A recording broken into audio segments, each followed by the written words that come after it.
एक महिला आपके घर में घुस आती हैं, इधर-उधर घूमने लगती हैं, चीज़ें छूने लगती हैं और अपने आप को इस तरह से शो करती हैं कि मानो उनका मानसिक संतुलन ठीक नहीं है। तो क्या आप ऐसी सिचुएशन में चुप रहेंगे?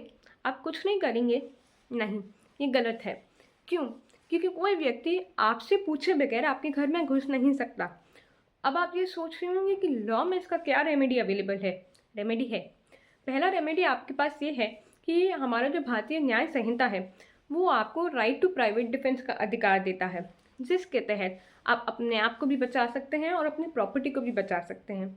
दूसरा, अगर आपको उस महिला को अपने घर से बाहर निकालना है तो आप रीजनेबल फोर्स यूज़ करके उस महिला को अपने घर से बाहर निकाल सकते हैं। तीसरा, अगर आपके घर में सीसीटीवी है तो उस सीसीटीवी में से वो रिकॉर्डिंग लीजिए, उसको सेव करिए, उसके बाद पुलिस स्टेशन जाइए और पुलिस स्टेशन जाकर आप उस महिला के अगेंस्ट क्रिमिनल ट्रेसपास का केस फाइल कर सकते हैं, हाउस ट्रेसपास का केस फाइल कर सकते हैं।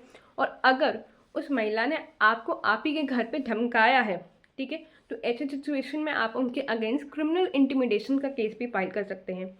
तो इससे मैं आपको एक बात साफ कर दूं, हमारे यहाँ लीगल इंसानिटी का डिफेंस दिया जाता है, जहाँ पर अगर कोई व्यक्ति ये साबित कर दे कि वाकई में वो मानसिक तौर पर बीमार है और वो कोई क्राइम कर देता है, तो ऐसे सिचुएशन में लॉ सारी सिचुएशन को परखने के बाद, उसके मेडिकल रिकॉर्ड्स को परखने के बाद उसको रिलीफ देगा।